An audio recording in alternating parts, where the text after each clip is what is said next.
आम्ही उच्च आहोत। तुम्ही आमचं नाक कापलं, आमची इज्जत घालवली। आम्ही तुम्हाला जिवंत ठेवणार नाही।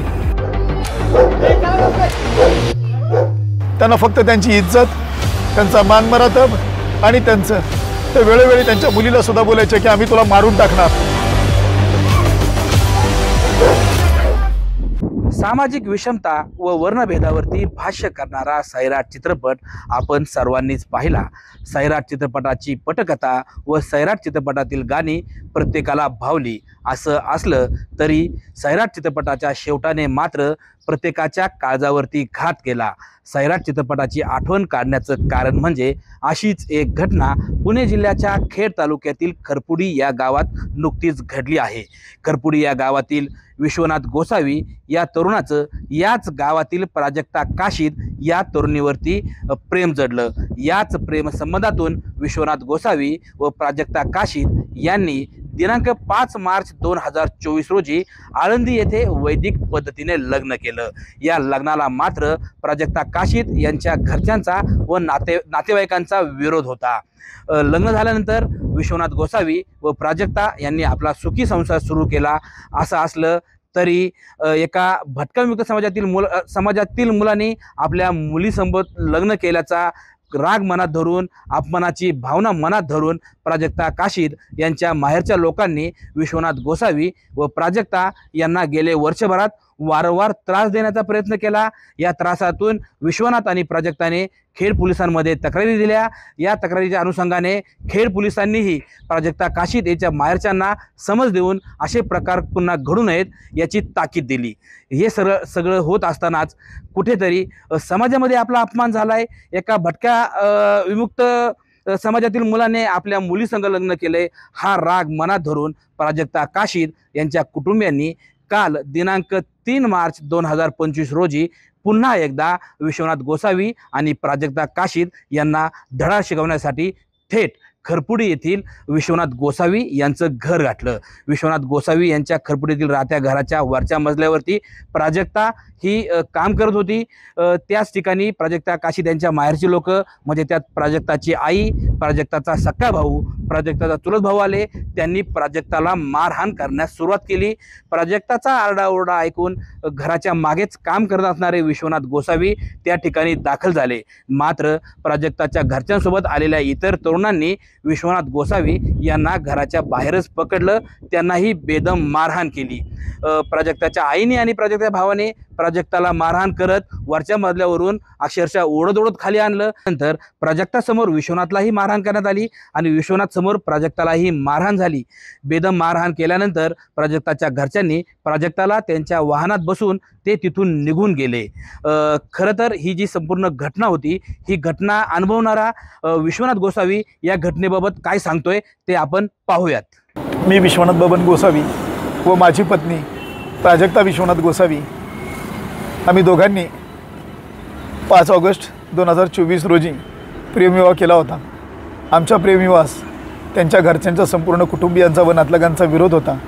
मी गोसावी हिंदू असल्यामुळे व ती हिंदू मराठा असल्यामुळे त्यांची वेळोवेळी आम्हाला धमकी होती। सारखे म्हणायचे आम्ही उच्च आहोत, तुम्ही आमचं नाक कापलं, आमची इज्जत घालवली, आम्ही तुम्हाला जिवंत ठेवणार नाही, आम्ही तुम्हाला मारून टाकणारच, तुम्ही आमचं नाक कापलंय, याला तुम्हा दोघांनाही आम्ही खतम करणारच।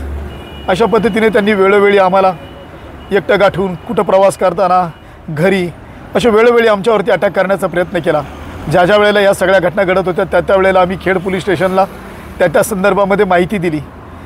एकदा माझ्या गाडीवरती अटॅक झाला व माझ्या बिल्डिंगमध्ये संपूर्ण काही गुंड घुसले असताना माझ्या पत्नीनं त्यावेळेला प्राजक्ता गोसावीने खेड पोलीस स्टेशनला अर्ज व तक्रार दिली होती। त्यानुसार खेड पोलीस स्टेशनचे PI साहेब मोरे साहेब यांनी त्यांना बोलून त्यांच्यावर प्रतिबंधात्मक कारवाई व बाकीचं सुद्धा सगळं काही केलं होतं, परंतु त्यांनी काही तसं सोडलं नाही। तेवढं फक्त झाल्याच्या नंतर परत त्यांनी तसंच चालू ठेवलं। वेळोवेळी आम्हाला फोन करायचे, माझ्या पत्नीला फोन करायचे। आम्ही खूप समजावण्याचा प्रयत्न केला। माझ्या पत्नीचं शिक्षण हे MTech असून ती इन्फोसिसमध्ये लीड मॅनेजर आहे। माझं सुद्धा स्वतःचं 5-6 डिग्री शिक्षण असून मी स्वतः उत्तम प्रतीचा व्यावसायिक आहे। माझे अनेक व्यवसाय आहेत। माझी स्वतःची 14 एकर शेती असून आम्ही सदन सामाजिक प्रतिष्ठा असलेली माणसं आहोत, परंतु त्यांना एकही त्याचं काही नाही। त्यांना फक्त त्यांची इज्जत, त्यांचा मानमरातब आणि त्यांचं ते वेळोवेळी त्यांच्या मुलीलासुद्धा बोलायचे की आम्ही तुला मारून टाकणार, आम्ही तुझ्या नवऱ्यालासुद्धा मारून टाकणार. आणि त्यांनी त्या संदर्भामध्ये वेळोवेळी तसा प्रयत्न करण्याचा प्रयत्न केला. काल दुपारी 1 वाजता माझी पत्नी आमच्या राहत्या घरी दुसऱ्या मजल्यावरती साफसफाई करत होती. मी खाली साफसफाई खाली करत होतो. त्यावेळेला मी दुसऱ्या बाजूला कुठेतरी होतो. साफसफाई करत असताना माझ्या पत्नीचा ओरडण्याचा आवाज आला, आहो आहो, म्हणून मी पटकन वरती जिन्याने वर जाण्याचा प्रयत्न केला. त्यावेळेला माझ्या लक्षात आलं की तिचा भाऊ गणेश उर्फ अक्षय राजाराम काशीद, तिची आई सुशीला राजाराम काशीद व त्याचे अन्य 15 ते 20 साथीदार हे माझ्या पत्नीला दुसऱ्या मजल्यावरून केसाला पकडून जिन्याने ओढत फरफटत खाली घेऊन येत होते. त्यावेळेला मी त्यांना अडविण्याचा जिन्यात प्रयत्न केला, परंतु त्या 4-5 जणांनी मला पटकन तिच्या भावानं मला लोखंडी रॉडचा माझ्या डाव्या पायावरती फटका मारला आणि माझ्या नडगीवरती त्याच्या हातातील फायटरचा फटका मारला व माझ्या हाताचा चावा घेतला. मला फटका मारल्यामुळे माझा गुडघा पूर्णतः हे झाला, कोलॅप्स झाला आणि मी खाली कोसळलो. मी माझ्या पत्नीला पकडून धरण्याचा प्रयत्न केला, पण त्या सगळ्या गावगुंडांच्या समोर, तिच्या घरच्यांसमोर आमच्या दोघांची हतबल झालो आम्ही. आणि तिला ते ओढत फरफटत तोंडाला बांधून त्यांनी तिला ओरा गाडीमध्ये टाकून तिला घेऊन गेले. मला माहीत नाही, मी त्या संदर्भामध्ये मग खेड पोलीस स्टेशनमध्ये त्याच विवळलेल्या अवस्थेमध्ये जखमी अवस्थेत खेड पोलीस स्टेशनला आलो. खेड पोलीस स्टेशनला माझ्या पत्नीला तिच्या नातेवाईकांनी किडनॅप करून घेऊन गेलेले आहेत, भावाने आई वगैरे सगळ्यांनी, अशी माहिती दिली. त्यानंतर त्यांनी साहेबांनी सगळा गुन्हा वगैरे दाखल करून त्याचा शोध घेण्याचा प्रयत्न केला, परंतु आज आता या वेळेपर्यंत देखील माझी पत्नी मला भेटून आली नाही. मला माननीय पोलीस निरीक्षक असतील, API मॅडम असतील किंवा बाकीचे सर्वाधिकारी असतील, ते वेळोवेळी माहिती देत आहेत, परंतु मला माहीत नाही काल माझ्या पत्नीला घेऊन गेल्यापासून तिच्या बाबतीत काय घडलं आहे. तिच्या बाबतीत काही दगाफटका तर केला नाही ना, कारण संपूर्ण 12 महिन्यामध्ये त्यांनी हा घटनाक्रम सतत चालू ठेवला होता. आमच्यावरती घातपाताच्या उद्देशाने हमला करणं. आत्तासुद्धा मला माहीत नाही आहे माझ्या पत्नीच्या बाबतीत काय केलेलं आहे. संबंधित पोलीस साहेब सांगत आहेत की आम्ही तपास करतो आहे, लोकेशन शोधतो आहे, परंतु अजूनही तिचा काही शोध भेटत नाही आहे.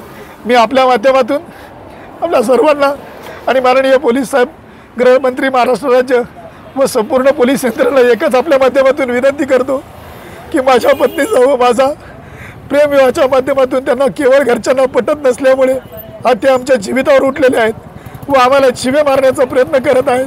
माझ्या पत्नीला कालपासून ते किडनॅप करून घेऊन गेलेले आहेत. तिचा काही कुठे आता पत्ता भेटत नाही. घटनाक्रम पाहता मला माझ्या पत्नीचं काही घातपात केल्याचा संशय येत आहे. ते काही करू शकतात याची मला खात्री आहे. माझं सुद्धा काल मी जर का त्या ठिकाणी ओढत नसतं तर त्यांनी माझा जीवच घेतला असता, कारण ते हत्यारबंद होते.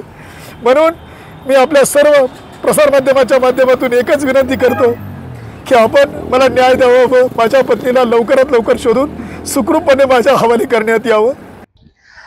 प्राजक्ताच्या घरचे प्राजक्ताला त्यांच्या वाहनामध्ये घेऊन गेल्यानंतर जखमी असलेल्या विश्वनाथला त्याच्या नातेवाईकांनी तिथून उचललं व थेट खेड पोलीस स्टेशन गाठलं.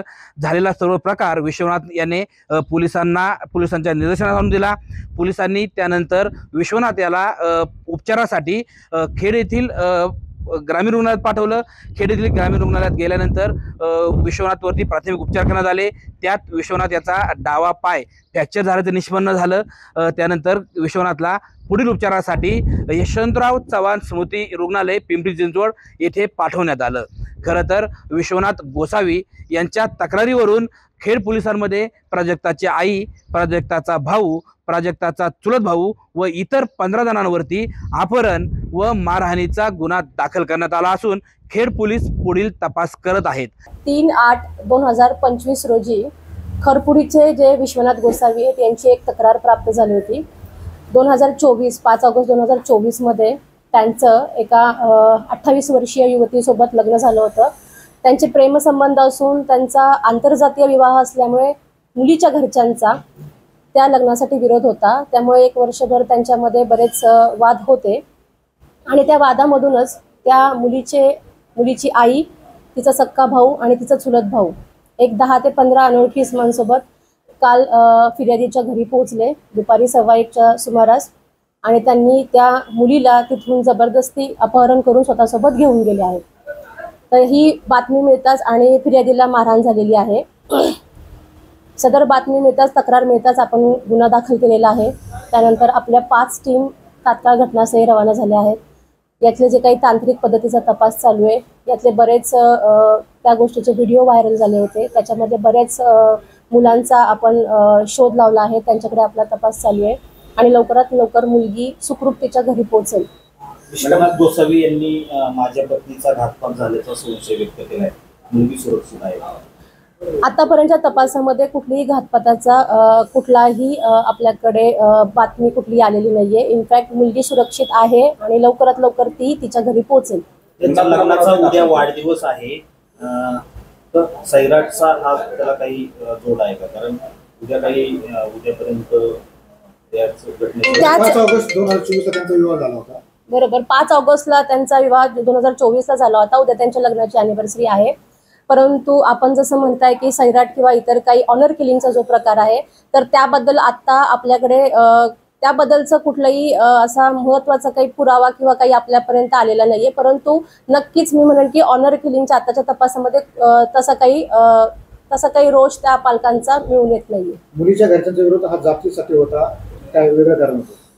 आंतरजातीय विवाह असल्यामुळे आणि फिर्यादी आणि विक्टीमच्या वयामध्ये तफावत असल्यामुळे आणि एकाच गावात असल्यामुळे, मुलगी उच्च शिक्षित असल्यामुळे या बऱ्याच काही फॅक्टर्स आहेत, त्याच्यामुळे त्यांना हा विवाह मान्य नव्हता.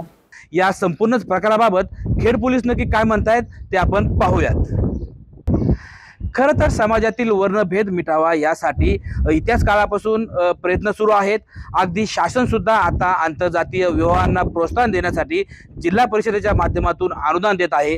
असं असलं तरी आंतरजातीय विवाहाला अद्यापही समाज प्रतिष्ठा मिळाली नाही, हेच या घटनेतून पाहायला मिळत आहे.